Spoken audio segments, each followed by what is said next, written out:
No surprises, boys. Who's making news in the transfer market yet again? It's again Barcelona. हम Bernardo से link आ रही है और भी काफी सारी चीजें हैं, काफी सारी आउटगोइंग्स हो सकती है, उसके बारे में बात करेंगे. And one more club who is not making transfer news for the right reasons is Manchester United.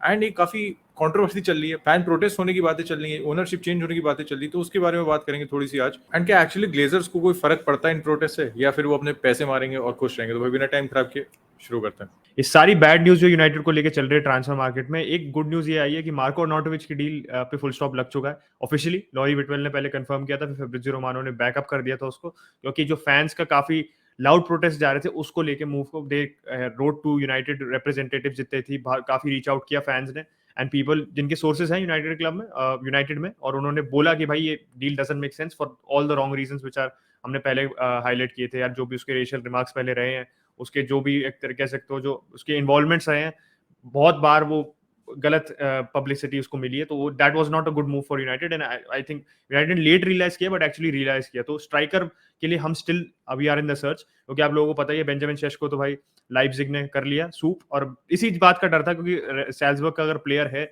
और रेड बुल ग्रुप में अगर प्लेयर है तो Leipzig is very very proactive in that sense, क्योंकि भाई उन्होंने हालैंड पे मिस आउट कर दिया था, but they probably couldn't let go of another striker जो उनके पास आ रहा है जो इतना इतना हॉट प्रोस्पेक्ट है. इसलिए शेशको इज गोइंग टू लाइप्जिग, अगले साल वो ज्वाइन कर लेगा. डील तो वैसे एग्री हो चुकी है. मुराटा का नाम बहुत ब्रीफली आया था, लोगों ने मेंशन किया था कि भाई जो इसके इंटरमीडिएरीज हैं, बेसिकली एजेंट्स हैं जो मुराटा के, वो पिच कर रहे हैं दूसरे अलग अलग क्लब्स को, क्योंकि Atletico are not really that sold on him. चाहे उसने यूवेंटस के अगेंस्ट 2 गोल मारे भी थे प्री सीजन में, but they are still not impress. उसको मूव ऑन करना चाहते हैं, परमानेंट सोल्यूशन ढूंढना चाहते हैं. यूनाइटेड को पिच किया गया, बट अगर आप मुराटा और शेशको को देखो in terms of the profile United are looking for, एक आपको क्लैरिटी मिल जाती है. जो टेन हैग जिस टाइप का स्ट्राइकर चाहता है वो ऐसा नहीं चाहता कि खाली बॉक्स में प्रेजेंस रहे, वो बस वहाँ पे आपको प्रोवाइड करे कि बस गोल थ्रेट प्रोवाइड करे. उसको चाहिए ऐसा प्लेयर जो बिल्डअप में भी इन्वॉल्व हो, जो आपका फर्स्ट लाइन ऑफ प्रेसिंग हो. तो अगर आप दोनों शेशको और मुराटा को देखो, अगर मैं शेशको की बात करूं या मुराटा की भी बात करूं, दोनों विंग्स पे काफी प्रोएक्टिव रहते हैं इन टर्म्स ऑफ प्रेसिंग. वो मिडफील्ड में ड्रॉप करते हैं, दे क्रिएट न्यूमेरिकल ओवरलोड जिससे आप प्रेस कर सको.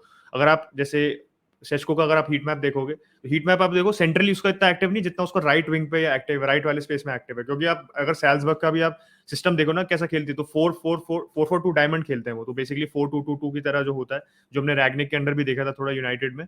तो उसमें कभी कभार एज अ इनसाइड फॉरवर्ड खेलता है शेशको, तो he is operating from the wings, वो विंग पे प्रेस करके फिर बॉल प्रोग्रेस करता है सेंट्रली. तो आपने अभी जो लिवरपूल वाला फ्रेंडली भी देखा होगा सैल्जबर्ग को, उसमें आपने बहुत बार देखा होगा कि अंदर आ रहा था, वो ऐसा नहीं सेंट्रली उसको बॉल मिल रही थी, वो coming inside from the wing. तो इसका ऐसा रोल है. मुराटा का भी सेम देखो, यूवेंटस में पिछले सीजन प्रेसिंग नंबर्स उसके काफी डिसेंट है. थोड़ी और क्लैरिटी के लिए अगर मैं आपको शेशको की एग्जैक्ट पोजीशन दिखाऊं जहां पे वो बॉल रिसीव करता है, ये तो हीट मैप था, तो आप इससे समझ सकते हो जो प्रोग्रेसिव पास रिसेप्शन है उसका, बेसिकली आप कहां पे रिसीव कर रहे हो बॉल और फिर कैसे आप उसको लेके प्रोग्रेस कर रहे हो कहां से. तो आप देख सकते हो वही राइट वाले फ्लैंक पे just ahead of the half way line, वहां पे वो प्रेस करता है heavily to the full back या टू द विंगर, और फिर वहां से वो बॉल ड्राइव करता है अंदर. इसलिए आप देखोगे सेंट्रल एरियाज में उसका ऐसा प्रोग्रेशन नहीं, वो वर्टिकल प्रोग्रेशन नहीं करता, वो डायगोनल एक तरीके से प्रोग्रेशन करता है. तो आप लोग स्टैट को तो देख चुके होंगे, आपको जैसे कैसे इंटरप्रेट करना है, काफी कंफ्यूजिंग होता है स्टैट्स इंटरप्रेट करना, क्योंकि हमें भी लगता है कि भाई स्टैट्स तो हमारे को दिख गई, बट इस स्टैट का मतलब स्ट्राइकर के लिए क्या है, स्टैट का मतलब मिडफील्डर के लिए क्या है, डिफेंडर के लिए क्या है, बहुत मुश्किल होता है कभी कभार इंटरप्रेट करना. स्पोर्ट्स एनालिटिक्स को अगर आप समझना चाहते हो, डेटा इंटरप्रिटेशन, स्टैटिस्टिक्स इंटरप्रिटेशन कैसे होता है स्पोर्ट्स में, स्पेशली फुटबॉल, और अगर आप इंटरेस्टेड हो इन इस फील्ड में करियर बनाने में, करियर अपने लिए कार्व आउट करने के लिए, तो mad about sports Saturday Sunday को एक वर्कशॉप होल्ड कर रहे हैं बेसिकली, जिसमें आपको एक इनसाइट देंगे कि क्या है डेटा इनसाइट्स, क्या डेटा एनालिटिक्स कैसे काम करता है, क्या इसमें आप बेसिकली अगर आप इन्वॉल्व हो इस इंडस्ट्री में तो क्या आपकी रिस्पॉन्सिबिलिटीज होती है, आप कैसे बेसिकली एक्सपेक्टेशंस होती है आपसे. तो आपको एक स्मॉल इनसाइट देता है, और एज अ फैन भी आपको थोड़ा एनालिसिस करने का आपका जो व्यू पॉइंट होता है, थोड़ा एनालिटिकल आउटलुक देता है आपको, जो हमारे को आजकल काफी जरूरत है, क्योंकि इतनी सारे हमारे पास डेटा अवेलेबल है, बट डेटा इंटरप्रेट कैसे करते हैं हमें ये नहीं पता. तो अगर आप उस वर्कशॉप के लिए साइन अप करना चाहते हैं, link is in the description down below, आप इसको यूज करके साइन अप कर सकते हो. सैटरडे संडे को वर्कशॉप है, कुछ सीखने को मिलेगा आपको काफी अच्छा, और then you can also have a better football conversation, जिससे हम आप सीखोगे, हम भी सीखेंगे, एंड एक अच्छी फुटबॉल कम्युनिटी हमारी बिल्ड होगी. तो बस लिंक डिस्क्रिप्शन में है. जो जो इसमें आप जैसा चिन्ह बताया, थोड़ी और इन्फॉर्मेशन जानना चाहते हो, स्टैट्स के पीछे कैसे काम करती है, स्टैट्स से प्लेयर को कैसे इंटरप्रेट करना है, ये अगर आप जानना चाहते हो तो बस do sign up for the workshop. Link is in the description down below. Helps us and obviously helps mad about sports and it helps you as well in interpreting football. अब देखो, मुराटा और सिस्को की सारी बात कर ली है चिंता, मैं उस पर कोई ऐड नहीं करूंगा, लेकिन अगर ओनरशिप वाले किस्से पे वापस आए थोड़ा सा, उसके बाद फिर बारसा को एटला डिस्कस करेंगे और फिर बाकी ट्रांसफर पे आएंगे. अब आप लास्ट टू लास्ट सीजन देखो, जब कोविड वाला टाइम चल रहा था, fans stormed on to the pitch और फैक्चुअली कह सकते हो गलत था, लेकिन काफी लोगों ने बैक किया। एंड ऑन मॉरल बेसिस जिस हिसाब से यूनाइटेड क्लब रन हो रहा था उस हिसाब से फैंस को कुछ बड़ा करना था, तो उस हिसाब से वो जस्टिफाइड थे करने के लिए। तो फैंस से, और अब फिर नेक्स्ट सीजन रोनाल्डो वगैरह आ गया, सांचो आ गया, वरान आ गया, तो फिर ये साइनिंग से आपको थोड़ा सा पैसिफाई कर लिया, जो क्रैक्स है उसके ऊपर थोड़ा सा पेपर कर दिया। लेकिन next season against the crack reappeared, because वो कहीं जा नहीं रहे, आपके क्लब में है वो फॉर द लॉन्ग टाइम। तो अब इस सीजन क्या हो रहा है, शुरुआत आपने देख ही ली है।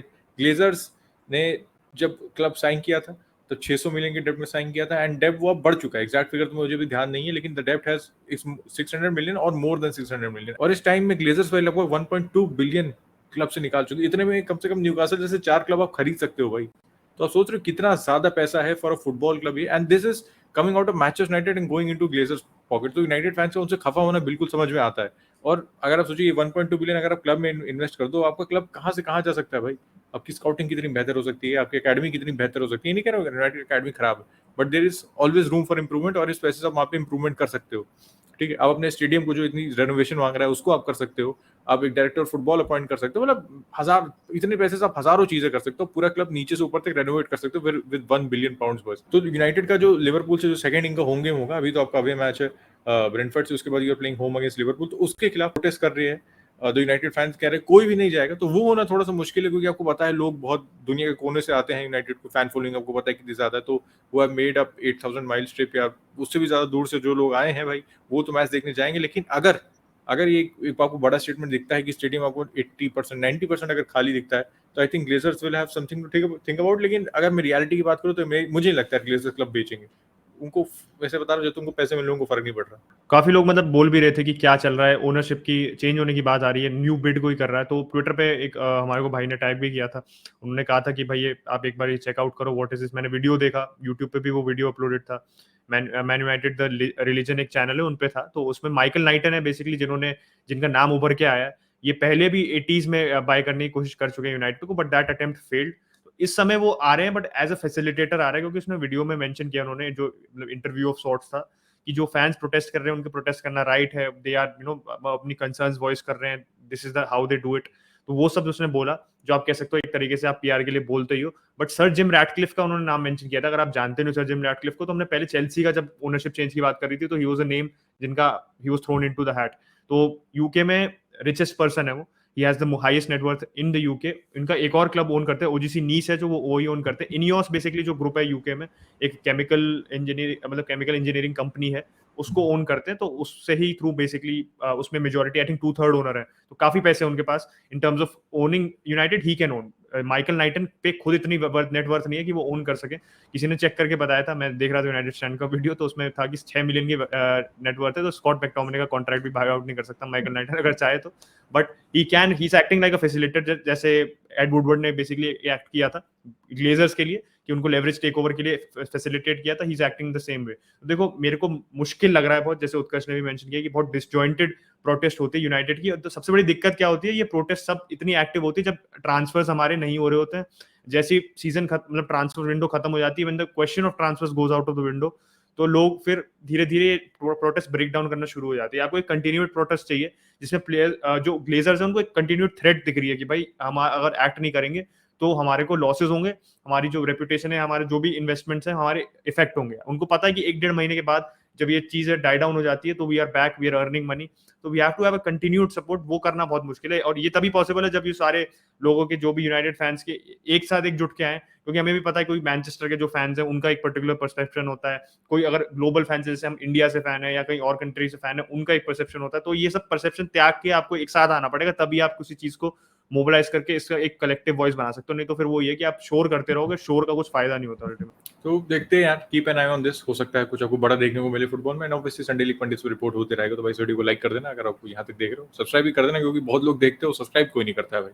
तो वैसे तो मैं वीडियो के बीच में कहता नहीं हूँ, लेकिन अभी ध्यान आ गया तो मैंने कहा बता देता हूँ। अब ध्यान से एक और बात आएगी, तो एक अच्छी ट्रांसफर विंडो की बात करते हैं, जहाँ पे कोई प्रोटेस्ट होने के लग नहीं रहे आसार, क्योंकि भाई Barca are not done in the market here. This week will be crazy, be ready. अब इसके अलावा जो नीचे न्यूज़ है उस पर भी मैं आऊंगा, लेकिन कमिंग वापस आते हैं पहली न्यूज़ की बात करते हैं। तो probably Marcus Alonso is not a crazy week in any shape or form, with all due respect to Marcus Alonso। तो यहाँ पे जो आइडिया किया जा रहा है, जो आइडिया फ्लर्ट किया जा रहा है भाई, that is obviously Bernardo Silva. अब जो प्राइस निकल गया है, मेरी भी फटके चार होगी, 55 से 60 मिलियन में अगर हम बर्नार्डो सिल्वा साइन कर पाते हैं भाई, तो एब्सोल्यूट मैडनेस भाई। फ्रेड 50 मिलियन में साइन किया था यूनाइटेड ने, तो हम अगर 55 में बर्नार्डो साइन कर लेते हैं तो I don't know how the board is pulling this of, कैसे हम सिटी को कन्विंस कर रहे हैं बर्नार्डो ऐसा प्लेयर 55 में बेचने के लिए। लेकिन ठीक है, अगर वो आना चाह रहा है, he is willing to reduce his salary, ये भी निकल के आया है। लेकिन ये है कि जो भी करना होगा वो हमें जल्दी करना होगा, कि Bernardo is getting a little frustrated with all this saga जो इतना टाइम से चली आ रही है, एंड एक्चुअल कोई डेवलपमेंट नहीं हुआ। एक्चुअल ना हमने बर्नार्डो के साथ टॉक्स खोली है, ना हमने एक्चुअल कोई सिटी के साथ टॉक्स ओपन किए। तो the actual deal happening still far from being concluded. लेकिन रिपोर्ट्स पॉजिटिव हैं, पेप उसको जाने दे सकता है, पेप ने आगे मीडिया में बोल दिया जाने दे सकता है, तो वहाँ पेप सिटी की तरफ से कोई दिक्कत नहीं होती। If we match the price, वो सीधे प्राइस एक्सेप्ट कर लेंगे, और बर्नार्डो भाई तैयार है बारसा आने के लिए। तो जैसी हम एडवांसमेंट करेंगे चीजें बहुत तेजी से बढ़ेंगी, तो हो सकता है इस वीक तक भाई आपको देखने को मिल सकता है Marcus Alonso, Bernardo Silva register भी सबको कर लेंगे, ये भी आपको देखने को मिल सकता है। एंड एक और चीज है कि उनके हमारे जेरार्ड रोमेनो जो एयरपोर्ट पे बैठे रहते, कौन आ रहा है कौन जा रहा है, उन्होंने देखा कि बर्नार्डो की फैमिली और उसके एजेंट वगैरह आए थे बार्सिलोना में घर ढूंढने। तो ये सब चीजें थोड़ी सी फारफेच है, अभी मेन पॉइंट फोकस करेंगे। तो डील अभी हुई नहीं है, लेकिन काफी पॉजिटिव साइंस है कि हो सकती है। उसके अलावा जो मैंने दूसरी न्यूज कही थी भाई इसमें, that is obviously the Auba deal. Chelsea अभी भी इंटरेस्टेड है, और डिपाई में क्या कहते हैं, आपको यूवे का भी इंटरेस्ट आपको देखने को मिल रहा है। बट एक ये भी खबर है कि खाली एक ही स्ट्राइकर जाएगा, एंड ओबा लीविंग बार्सिलोना, इसके कम चांसेस है। और डिपाई, यार एक ही दिक्कत है उस डील में कि Depay wants to go on a free, and probably if Auba leaves we will get some transfer money. लेकिन ओबा ने 1 साल का, ये भी खबर है कि ओबा 1 साल का कॉन्ट्रैक्ट एक्सटेंशन साइन कर लेगा, तो उस कॉन्ट्रैक्ट के थ्रू जो he will take a wage cut, and wage cut मतलब बेसिकली नेक्स्ट ईयर आपकी जो वेज होगी वो कम हो जाएगी। वेज रिडक्शन वाला कॉन्ट्रैक्ट है, जैसे हमने लेवेंडोस्की के साथ साइन किया है, तो फाइनल वेजेस उसकी भी कम होंगी। तो या फिर आप डिपाई को रखो, तो देखते हैं प्रॉब्ली डिपाई की जाने की प्रॉबिलिटी ज्यादा है, क्योंकि a Barca wants to offer Depay, b Depay will leave if he gets offer from Juventus. तो देखते हैं कौन बाहर जाता है। एंड एट दिस पॉइंट अगर मैं अपना ओपिनियन दूं, तो मुझे एक को रखना होगा, तो I would keep Aubameyang at the club, because last season में जो उसने दिखाया था, इज ऑल्दो बेंच के लिए is too good an option, लेकिन जिस मैच में मान लो लेवेंडोस्की को इंजरी हो जाती या फिर कुछ और हो जाता, तो we need cover in that spot, and Aubameyang is very readymade cover in that spot. उसके अलावा बात करें अगर चेल्सी की, थोड़ा सा फोकस करूँ कि Chelsea is also making moves in the transfer market. Wesley Fofana वाली जो डील थी, उसके लिए चेल्सी ने 70 मिलियन के भाई बिड किया था। 70 मिलियन में चेल्सी को लोग कहते हैं हम क्रिटिसाइज करते रहते हैं, लेकिन they are tend to overpay for players, मतलब 10 टू ओवर पे नहीं, मतलब इन द करंट जो आपका ये ओनरशिप है उसमें आप थोड़े से ज्यादा पैसे दे रहे हो। तो लेस्टर ने भाई 70 मिलियन की बिड रिजेक्ट कर दी है। अब चेल्सी जो है भाई नई बिड करेगी। अब देखो, top player on the ball, ball progression बेहतरीन है, मिडिल थर्ड में बॉल प्रोग्रेशन बेहतरीन है, जो आपको एक वाइट सेंटर बैक से चाहिए होता है, young player, good in the air. तो सारी उसके पास चीजें हैं, बस एक ही दिक्कत है इस डील में, for a 70 million player who has just come off from an ACL injury. तो जी वो चीज मेरे ख्याल से चेल्सी को थोड़ी सी ध्यान में रखनी चाहिए यार यहाँ पे, क्योंकि एसीएल के बाद हमने देखा है प्लेयर समटाइम्स बहुत वैसे ही प्लेयर दिखते हैं, लेकिन कभी कभी आपको लगता है these players are not the same players, क्योंकि इसलिए is a very big major injury. And आपको साइनिंग करने से पहले मैं कहूंगा Chelsea obviously will conduct medical, अगर नहीं होता है तो नहीं पास होगा, लेकिन आपको पिच पे एक बार देख लेना चाहिए प्लेयर को before making such marquee signing कह सकते हो भाई। 70-80 मिलियन अगर आप सेंटर बैक ला रहे हो तो। एसीएल इंजरी में आप देखो तो जो आपका रिहेबिलिटेशन होता है उसमें इतना टाइम लगता है। वैन डाइक का देखो तो फ्रॉम गेटिंग फिट आपकी जो एक सर्जरी हो जाती है उसके बाद वापस आने में उसमें इतना टाइम लग जाता है, डेली लग जाता है। देन आप मैच फिटनेस आपको वापस गेन करनी पड़ती है, तो आप अगर मोटा मोटा लगा लो 1 साल तो आपको लग ही जाता है टू गेट बैक टू आप सिमिलर फॉर्म। कुछ प्लेयर्स कभी नहीं कर पाते। अगर मैं जैसे फैल्काओ का एग्जांपल दूं, तो एसीएल इंजरी के बाद हम उसका जो आप कह सकते हो जो इंस्टिंक्ट था, वो उसकी जो मोबिलिटी थी सफर कर गई थी। हमने देखा था यूनाइटेड में आके he was never the same striker. ठीक है, गैलेटासरे में ठीक स्पेल था उसका, मोनाको में जाके ठीक स्पेल था, but it was not the same Falcao जो एटलेटिको मैड्रिड में मतलब one of the best strikers in Europe था। तो ये आपको ऑब्वियसली एक पॉइंट ऑफ कंसर्न होता है। वैन डाइक के साथ भी जो पिछले सीजन हुई थी इंजरी, तो पिछले सीजन हुई थी, तो दिख रहा था कि वैन डाइक आके he was not looking as comfortable. बहुत लोग कह भी रहे थे कि Matip was the better centre back for Liverpool last season than Van Dijk. तो उसके पीछे एक रीजन था कि भाई आप आके आप regaining that sharpness is difficult. And Fofana के साथ यही है। ये अब फोफाना को अगर आप चेल्सी ले आती है, एक तो आप नए सिस्टम में खेलोगे, आप लेस्टर में 4-4-2-3-1 खेलते हो, आप you not playing in a back three most of the time.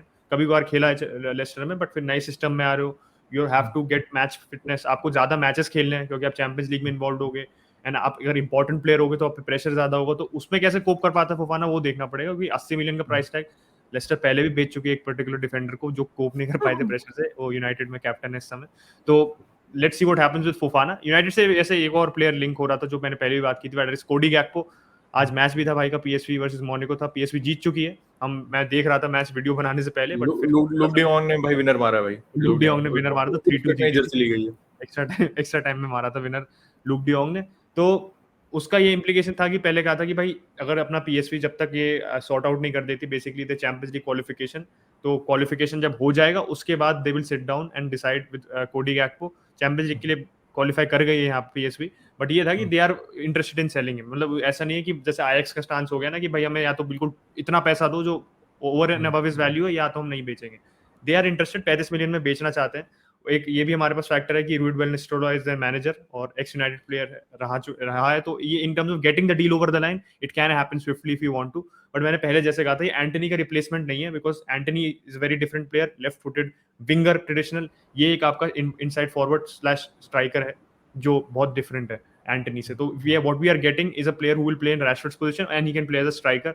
तो हमारे को इस चीज से वेरी होना पड़ेगा, और जो लोग मतलब बेसिकली जो हमारी स्ट्राइकर प्रॉब्लम है हम उसको एक इनडायरेक्टली सॉल्व करना चाह रहे होंगे इससे। इंटरेस्टिंग साइनिंग होगी, देखते हैं भाई। One of the best player in the PSV, लेकिन हमने पहले देखा है काफी प्लेयर आगे फ्लॉप हो जाते हैं। फॉर एग्जांपल हम विंसेंट जॉनसन को देख सकते हो, टॉटनहम लेजेंड। और जाते जाते एक इंपॉर्टेंट खबर मैं भूल गया था, निको गोंजालेस भाई has moved on a loan deal. भाई हमारे वेलेंसिया जा चुके हैं, एंड गटूसो का काफी पॉजिटिव टॉक्स थी उसके साथ। उसने कहा था कि तुम भाई एकदम फर्स्ट टीमर रहोगे मेरी टीम में, एंड मेरे ख्याल से सही डील की। बारसा ने पूरी सैलरी देगी पहली बार तो वेलेंसिया, ठीक है, तो एक सैलरी हमारे ऑफ द बुक्स होती है। निको गोंजालेस को गेम टाइम मिलेगा हर एक मैच में, जो बारसा में गारंटीड नहीं था। एंड पैनिक को हम इससे आप कर सकते हो, पैनिक रहेगा बारसा में, he is going to be backup for a season. And Nico Gonzalez को भी एक सीजन वेलेंसिया में अगर उसको अच्छा गेम टाइम मिलता, अच्छी ग्रूमिंग होती, next season he will be ready probably, क्योंकि नेक्स्ट सीजन बुस्केट छोड़ के जा रहा है, he is going to Inter Miami, he is going to the MLS. तो देखते हैं, वो keep an eye on that as well. देखो कैसे प्रोग्रेशन रहता है निको गोंजालेस का next season, can he be the Busquets replacement, या फिर पैनिक पे हम रिलाई करेंगे बॉस। तो on that note we will wrap up this video. भाई अगर आप फुटबॉल एनालिटिक्स के बारे में और जानना चाहते हो, डेटा कैसे काम करता है और जानना चाहते हो, उन्हें पहले ही बताया, नीचे लिंक डिस्क्रिप्शन में, do sign up. And sign up कर रहे होगे तो बगल में सब्सक्राइब वाली बटन होगी, उसको भी कर देना। Hit a like on this video बस, and catch you tomorrow. Bye bye.